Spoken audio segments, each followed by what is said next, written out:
자, 그 다음에 등위형이 있어요. 같이. 이제 등위.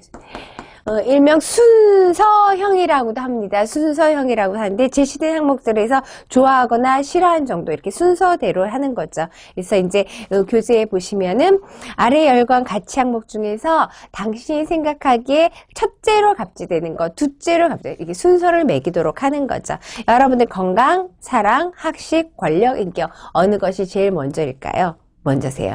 많은 분들이 이제 뭐니 해도 건강이 최고다. 그런데 이제 사람이 정해진 그 환경에 따라 또 이제 그때 느끼는 게 좀 다르겠죠? 지금 이 순간 뭐가 최고라고 생각하세요? 건강? 지금 이 순간 공부를 하시려면 학식이 최고라고 생각하실까요? 이런 것들을 보는 것이 무슨 형이다? 등위형, 순서형이라고 합니다.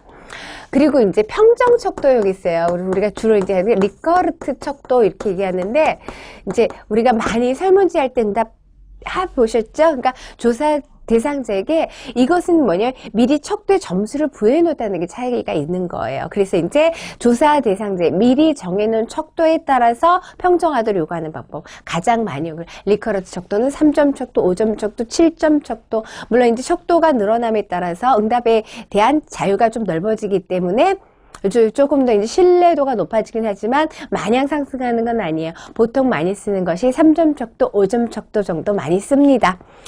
그래서 선생님께서는 상담 업무에 대해서 어떻게 느끼십니까? 라고 했어요. 뭐 그저 그렇다, 제로 점수, 그 다음에 굉장히 만족스럽다, 매우 만족스럽다, 불만족스럽다, 매우 불만족스럽다, 이렇게 여긴 5점 척도를 했는데, 이것은 지금 여기 기술한 것은 척도형에서 리커러트 척도입니다. 척도는 여러 가지 형태가 있는데 요거 지금 기술한 건 리커러트 척도예요. 리커러트 척도, 서스턴 척도, 거트만 척도 이런 방법들이 있습니다. 그 다음에 이제 마지막으로 조합 비교법이 있어요. 조합 비교. 안 보이실 좀. 자, 조합 비교.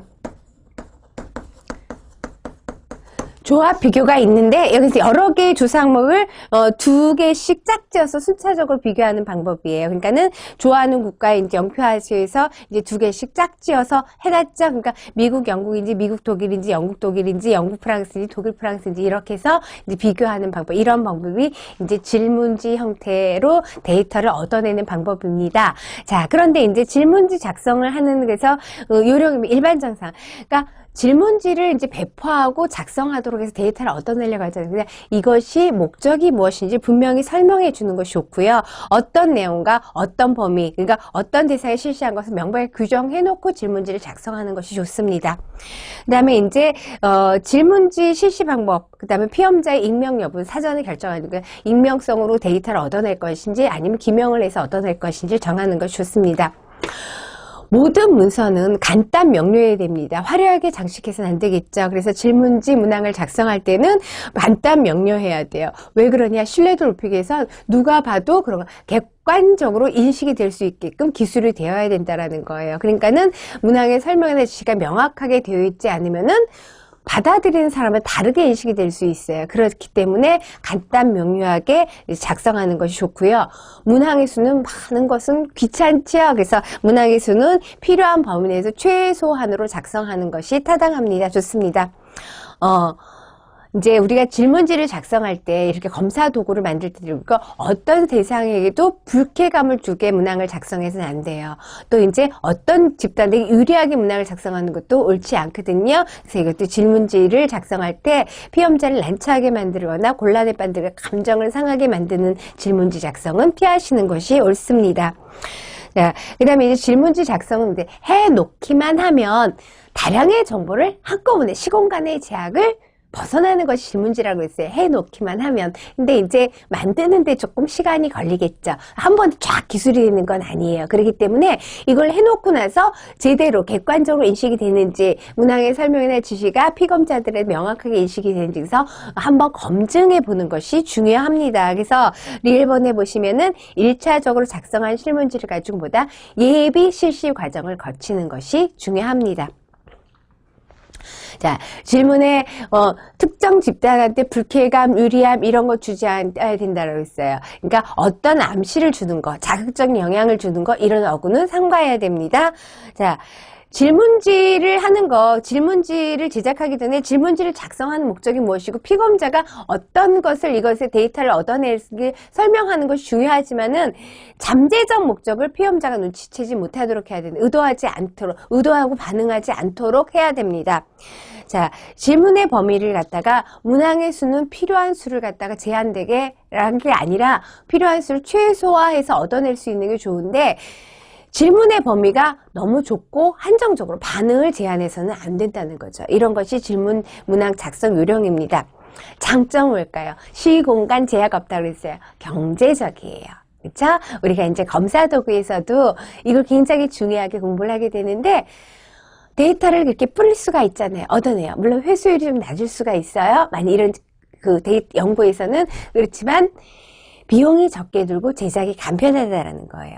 그 다음에 연구자가 직접적으로 참여하거나 이렇게 하는 것이 아니라 질문지를 배포함으로 데이터를 얻어내기 때문에 연구자가 피험자에게 주는 영향을 줄일 수가 있습니다. 다른 방법으로 조사하고는 개인적 생활 경험이 있어요. 그리고 심리적 특성을 질문지에 통해서 알아볼 수가 있고요.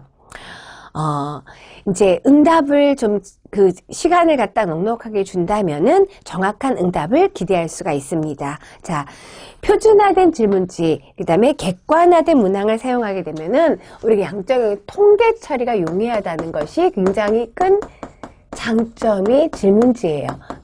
대표적으로 양적 연구에서 많이 활용할 수 있는 것이 질문지법, 통계 처리, 데이터를 얻어내서 아까 평정속도도 마찬가지. 어디 응답한 사람이 이렇게 몇 퍼센트 있고 이렇게 알아낼 수가 있겠죠. 이것이 질문지법의 장점이 되겠습니다. 단점은 관찰법의 장점은 뭐예요? 문맹자한테도 실시할 수 있다라고 그랬죠. 근데 질문지 일단 뭐예요? 글을 읽어야 되겠죠. 그래서 문맹자에게 실시하기 어렵고요. 이제 회수를 해서 봤어요. 사실대로 응답했는지 이거를 할 수가 없어요. 우리 심리학 용어는 방어를 할 수가 없어요. 요거 좀 헷갈리십니다. 자, 통계 처리 용어에 대한데 마이너스 방어가 쉽다라는 거예요. 방어가 쉬워요. 방어가 쉽게 나온다면은 정말 진실되게 자기 생각을 응답했는지 알 수 없다라는 거예요. 그것이 이제 단점이 될 수가 있고요. 질문지를 배포했는데 다 100% 회수한다는 것이 어려울 수 있죠. 자, 질문을 확실하게 통제할 수 없고 자료를 엄격하게 다루지 못한다는 것이 단점으로 발생할 수 있습니다. 자, 질문지법이었습니다. 자, 그 다음에 그러면 면접법. 면접법은 만나서 데이터를 얻어내는 거죠.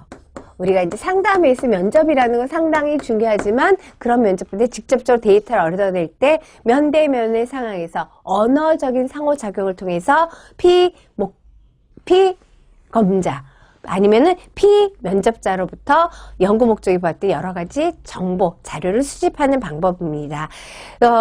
면접법은 면접법 하나만 갖고 실시하는 것보다는 좀 전에 설명했던 관찰법과 이제 같이 병행해서 실시할 때 많은 효과가 있습니다. 그렇게 많이 사용하고 면접을 한다는 건 중요한 거죠. 페이스 투 페이스, 면대면 상황에서 어떻게 해요?